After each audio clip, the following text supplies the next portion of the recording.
Blueberries for Sal by Robert McCluskey.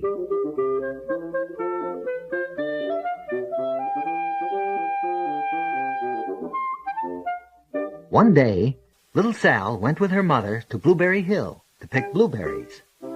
Little Sal brought along her small tin pail, and her mother brought her large tin pail to put berries in. "We will take our berries home and can them," said her mother. "Then we will have food for the winter." Little Sal picked 3 berries and dropped them in her little tin pail. Ka-plink, ka-plank, ka-plunk.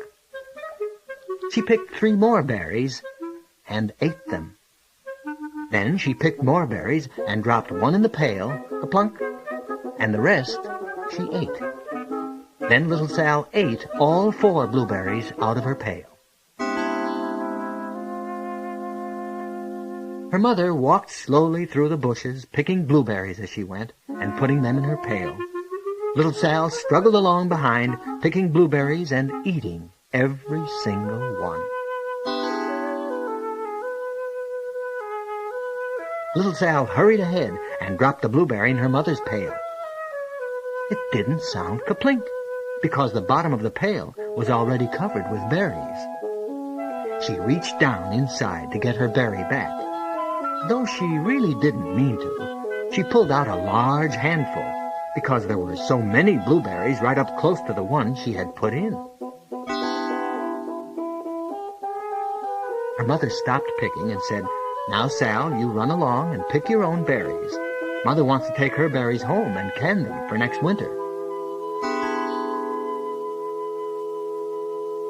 Her mother went back to her picking, but little Sal, because her feet were tired of standing and walking, sat down in the middle of a large clump of bushes and ate blueberries. On the other side of Blueberry Hill, Little Bear came with his mother to eat blueberries. "Little Bear," she said, "eat lots of berries and grow big and fat. We must store up food for the long, cold winter." Little Bear followed behind his mother as she walked slowly through the bushes, eating berries. Little Bear stopped now and then to eat berries. Then he had to hustle along to catch up. Because his feet were tired of hustling, he picked out a large clump of bushes and sat down right in the middle and ate blueberries.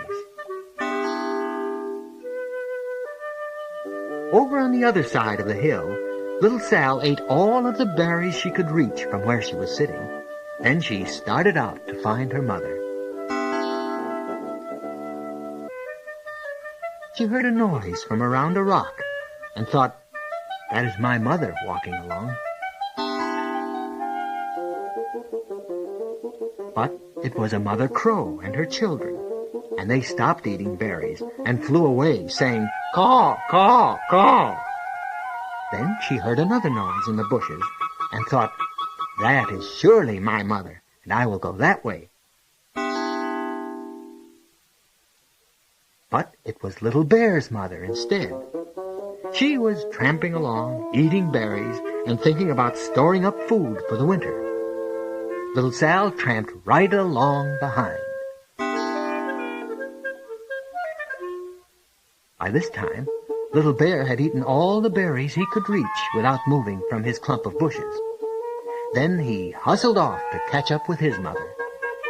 He hunted and hunted, but his mother was nowhere to be seen.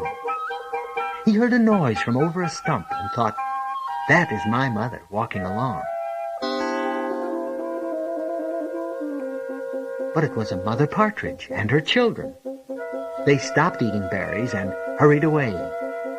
Then he heard a noise in the bushes and thought, "That is surely my mother.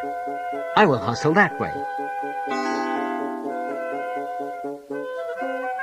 But it was little Sal's mother instead.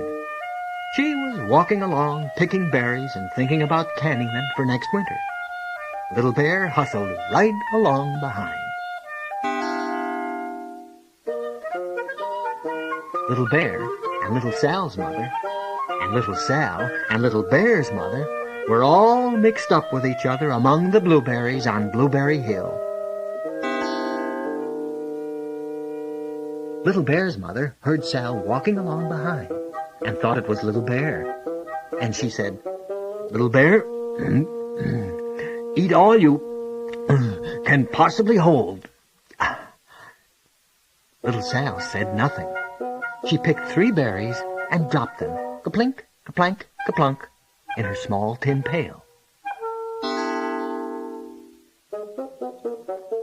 Little Bear's mother turned around to see what on earth could make a noise like ka-plunk.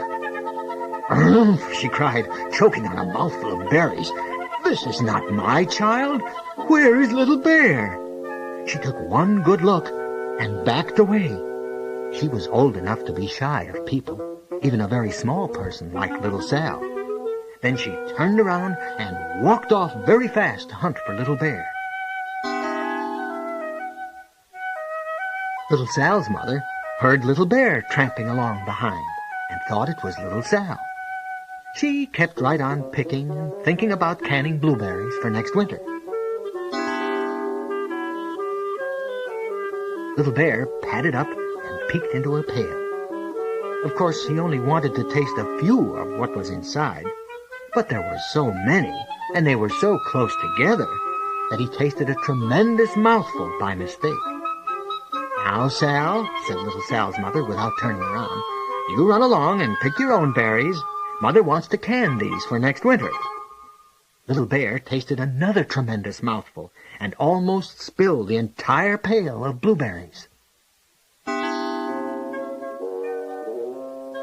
Little Sal's mother turned around and gasped, "My goodness, you're not Little Sal. Where is my child?" Little Bear just sat munching and swallowing and licking his lips. Little Sal's mother slowly backed away. She was old enough to be shy of bears, even very small bears like Little Bear. Then she turned and walked away quickly to look for Little Sal. She hadn't gone very far before she heard a ka-plink, ka-plank, ka-plunk. She knew just what made that kind of a noise. Little Bear's mother had not hunted very long before she heard a hustling sound that stopped now and then to munch and swallow. She knew just what made that kind of a noise.